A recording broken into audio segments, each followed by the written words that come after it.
Hai guys, sebelum lanjut nonton videonya, jangan lupa untuk klik tombol like and subscribe-nya. Dan jangan lupa juga nyalain notifikasinya, supaya pada saat gue upload video baru, kalian yang tahu duluan guys. Thank you guys. Assalamualaikum warahmatullahi wabarakatuh. Buka mata, buka telinga, buka hati dan nalar kita. Piye kabar ya? Sehat kabeh ya. Saya ingin sekali mengajak teman-teman untuk berdiskusi terkait dengan, apalagi kalau bukan urusan politik, dan yang paling menarik, yang paling jadi primadona urusan politik saat ini adalah capres. Nah, saya mau ngajak diskusi terkait dengan layar belakang, behind the scenes capres-capres kita ya. Dan apabila nanti layar belakang ini akhirnya yang berperan terkait dengan pemilihan koalisi dan sebagainya, apalagi menyangkut dengan putaran kedua, nah kita bisa meraba-raba dulu mulai dari sekarang. Saya hanya mengupayakan untuk 3 calon capres saja dulu. Pada pemilu 2019 lalu, kingmaker, 3 orang kingmaker ini, bahkan mungkin ada tambahan kingmaker yang lain, itu semua ada dalam satu kubu. Satu kubu itu waktu itu adalah Jokowi, pasangan nomor 01. Nah, kingmaker ini kalau mungkin boleh saya sebutkan yang kemungkinan akan menjadi kingmaker untuk capres yang ada sekarang ini ya.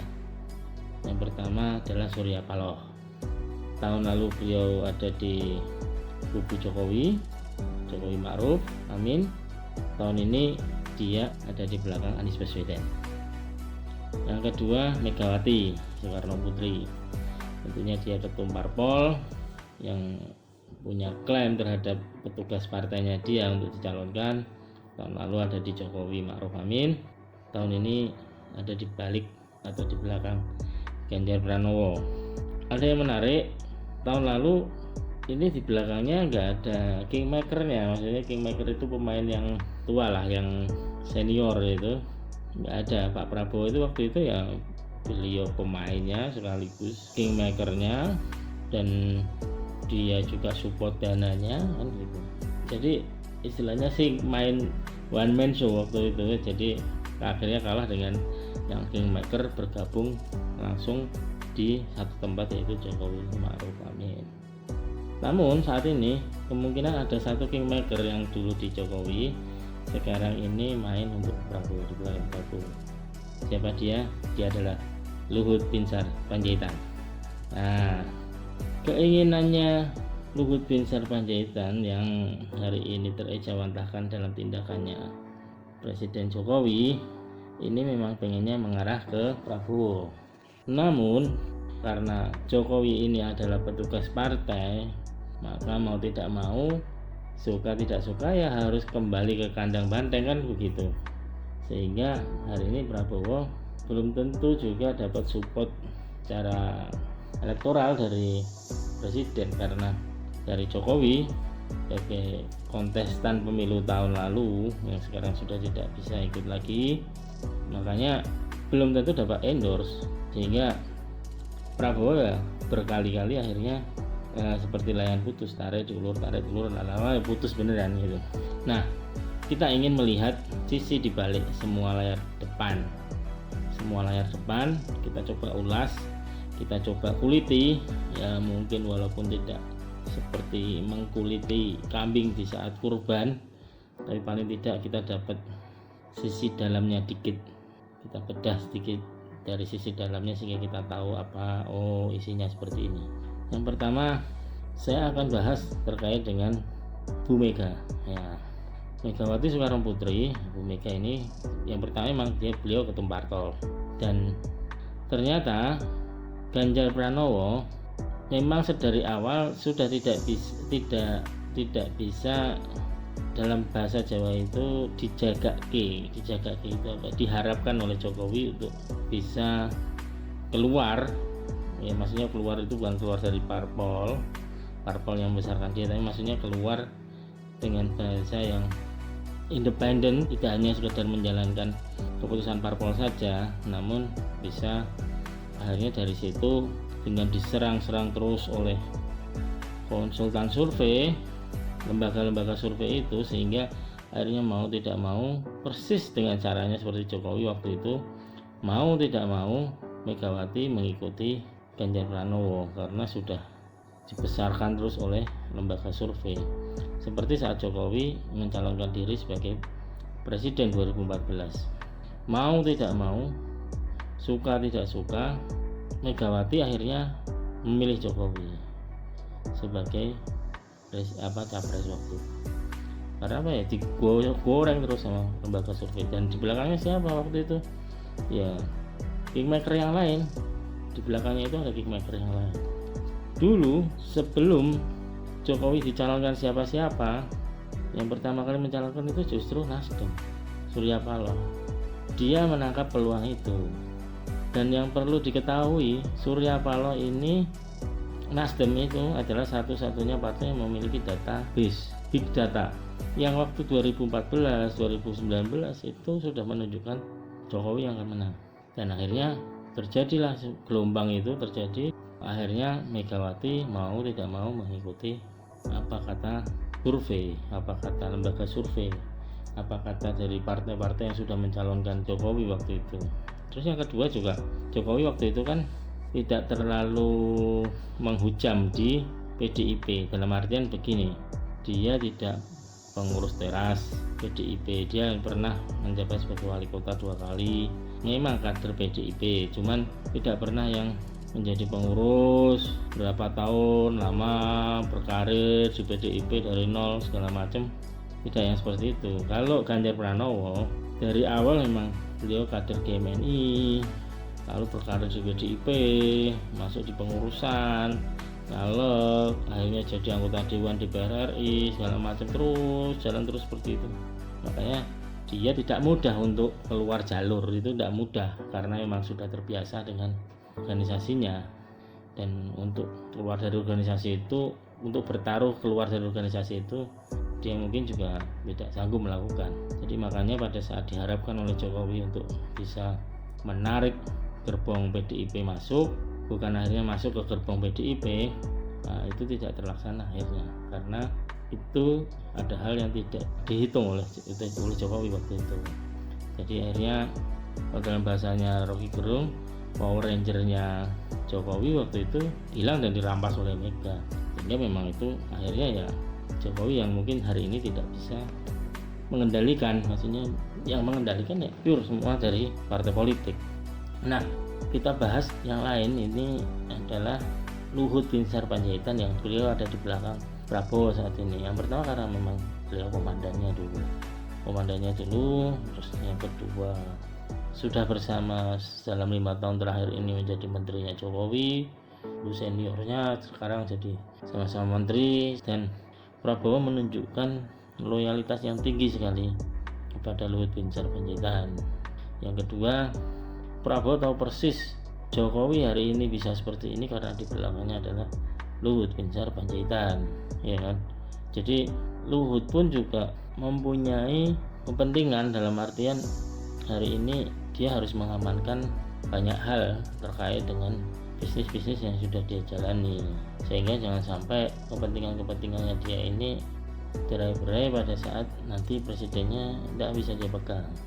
Nah, akhirnya dulu Pak Prabowo yang tidak punya kingmaker di belakangnya, yang duluan main show, main sendiri, semua dibiayai sendiri, bahkan dia kingmakernya sendiri. Nah, saat ini Luhut Binsar Panjaitan ini jadi masuk ke kubunya Prabowo, hari ini ada di belakang kubu Prabowo. Ya, harapannya yang jadi Prabowo. Dengan begitu pun ada pengaruh dia ke Jokowi supaya Jokowi ini ke Prabowo sebenarnya. Cuman kan Jokowi ini juga nggak tahu nanti kalau pasti dipanggil PDIP ya PDIP enggak ya, dia main gitu ya, kayak anak-anaknya Kaisang apa larinya ke Prabowo. Jadi kemarin sempat ya istilahnya nyolong kecil lah, maksudnya untuk urusan mendukung gitu ya.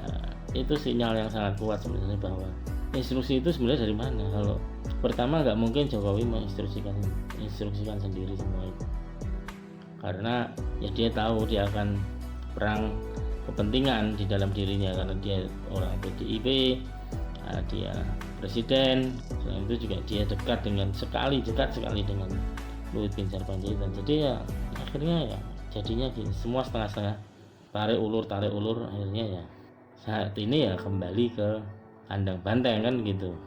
Entah besok lagi balik lagi ke Prabowo atau enggak, nggak tahu, tapi yang pasti bukan di Anies. Kalau nanti terjadi putaran kedua, kita bahas dulu soal Anies. Nah, yang Anies ini belakangnya kan Surya Paloh nih. Seperti yang saya katakan tadi, Nasdem itu satu-satunya partai yang punya big data. Orang yang punya big data, salah satu orang yang punya big data itu adalah Luhut bin Sarpanjaitan. Ya, dulu pernah menyampaikan bahwa dia punya big data. Big data Surya Paloh dan Luhut bin Sar tidak akan berbeda, karena big data itu ada rumus empiriknya dan tidak mungkin berbeda. Nah, kenapa Luhut bin Sarpanjaitan masih sering ketemu dengan Surya Paloh, dalam artian beberapa kali ketemu urusan, bahkan sampai ada dalam tanda petik rekomendasi cawapres buat Anies Baswedan. Karena apa? Karena Luhut bin Sarpanjaitan ini kemungkinan kalau terjadi di putaran kedua tidak akan lari ke Megawati, sepertinya begitu. Jadi dia lebih firm kayaknya lari ke Surya Paloh. Surya Paloh pun juga nggak tahu nanti lari ke Megawati atau lari ke Prabowo kalau misalkan putaran kedua atau gimana.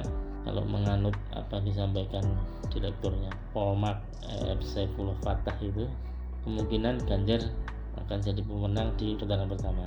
Namun presidennya adalah runner up-nya. Ya, beberapa waktu lalu juga kubu Prabowo sudah menghitung-hitung, maksudnya ke Anies bagaimana, ke ini bagaimana, sudah berhitung-hitung lah. Dan hari ini kan kembali terjadi bagi Prabowo, kubu Prabowo adalah pengkhianatan PDIP terhadap dirinya. Maksudnya kan dia sudah menjaga supaya tetap dalam koridor satu koalisi sehingga masuk ke pemerintahan, yang ngambil 2 menteri. Namun yang tidak kalah dari itu adalah bisa dikatakan Prabowo ini hari ini tidak memiliki kader sebenarnya. Orang-orang yang diharapkan dia pada culah sendiri-sendiri, misalkan kayak di Prabowo waktu itu diharapkan dia akan jadi menteri, ternyata korupsi. Lalu banyaklah, Sandiaga Uno juga hengkang. Dia sebenarnya berharap juga dengan Anies, cuman di lingkaran Prabowo banyak yang menghalangi. Jadi untuk Anies bisa bertemu dengan Prabowo, bisa ini. Fadlizon juga kemungkinan nggak tahu apa ada masalah apa, sampai hari ini juga nggak pernah kelihatan. Entah ditaruh kemana nggak tahu gitu, ini kan gitu. Maksudnya ditugaskan kemana nggak tahu. Dan pastinya dalam kondisi yang genting-genting seperti ini harusnya biasanya Fadlizon itu yang selalu berdebat di televisi kan gitu. Nah, kembali kingmaker Anies Baswedan itu Surya Paloh. Hari ini saya melihat kegigihan, maksudnya kegigihan Surya Paloh untuk mempertahankan koalisinya dia, mempertahankan hasil dari perenungannya dia. Mungkin ini kan Anies ini kan hasil dari segala macam empirik yang dia punya, dari big data yang dia punya, dari kalkulasi yang dia punya, terus perenungan yang dia punya, segala macam. Akhirnya dia mengajak, ya dia bareng-bareng dengan oposisinya itu PKS dan Demokrat, dan hari ini mereka bertiga ini mengusung perubahan. Terbersit perkataan Surya Paloh pada saat ada di pulau pribadinya dia dan mengumpulkan semua anggota parpol koalisi. Dia menyampaikan bahwa dia sudah habis-habisan dikerjain, dari urusan Johnny G. Plate, dari urusan usaha-usaha dia yang dihalangi di semua kementerian, usaha-usaha dia yang dihabisin. Dia sebenarnya sudah berkorban banyak sekali mesin, tapi dia tidak bergeming dan tetap akan terus memperjuangkan Anies Rashid Baswedan. Ini menurut saya sebuah hal yang sangat baik, maksudnya untuk perkembangan partainya dia dan sekaligus koalisinya Anies Rashid ini. Karena apa? Karena Dengan mempertahankan itu, mempertahankan yang sudah dia yakini ini, selain sebenarnya yang dia pertahankan adalah kemenangan itu sendiri, dia juga akan terlihat sebagai partai atau orang atau personal yang memegang teguh segala keputusan yang sudah dia ambil. Dia berjuang sampai titik darah penghabisan, dan itu dia akan jalani. Dan ini semua sudah firm seperti itu. Jadi kita mendengarkan informasi-informasi yang Demokrat akan begini, Surya Paloh akan begini, bahkan ada beberapa lembaga survei yang jika Prabowo head to head dengan Ganjar, jadi sudah selalu menganggap tidak ada Anies. Itu ada, jadi framing yang seperti itu ada. Dan hari ini mereka tidak sadar, justru tanpa mempola dia sebagai playing victim, Anies sudah terposisi sebagai orang yang didolimi kan gitu. Jadi orang yang selalu dianiaya oleh rezim hari ini, dan ini kan akan terjadi terus seperti ini. Nah, saya ingin teman-teman mencoba untuk menganalisa kira-kira panggung depan, panggung belakang, kepentingannya siapa ini, kepentingannya siapa. Kalau saya sih berharap Prabowo sudahlah jadi kingmaker saja buat Anies. Ya, walaupun nanti di putaran pertama, putaran kedua itu tidak ada inilah. Tapi saya melihat potensi Anies ini didasari atas big data yang Nasdem punya, dan itu juga diaminkan oleh Luhut Binsar Panjaitan. Kenapa Luhut Binsar Panjaitan sampai merekomendasikan beberapa tokoh, diantaranya Gubernur Jawa Timur Erlangga Hartarto, terus satu lagi siapa ya, 3 orang, aku rasa Andika Perkasa. Jadi ini untuk apa kan begitu? Kalau dia nggak merekomendasikan seperti itu, nggak ini, ya dia tidak punya kepentingan berarti kan gitu. Tapi ini merekomendasikan, dan saya yakin dia punya kepentingan. Dia sangat takut sekali jika dia hari ini di kubu Prabowo, dia jadi kingmaker Prabowo kalah, lalu Anies jadi, dan Anies berperilaku seperti orang yang benar-benar tidak bisa dikendalikan. Maksudnya ya dia punya rule sendiri, punya rel sendiri, permainan sendiri, dan dia punya kekuatan sendiri. Jadi ini yang akhirnya nanti menjadikan kita ada sedikit gonjang-ganjing yang di awal tentunya, pada saat misalkan nanti Anies jadi dan menang, lalu perkembangan pemerintahan di awal mungkin akan tidak terlalu mulus. Mungkin itu tetap kita syukuri perbedaan dan tetap ikhtiarkan persatuan. Assalamualaikum warahmatullahi wabarakatuh.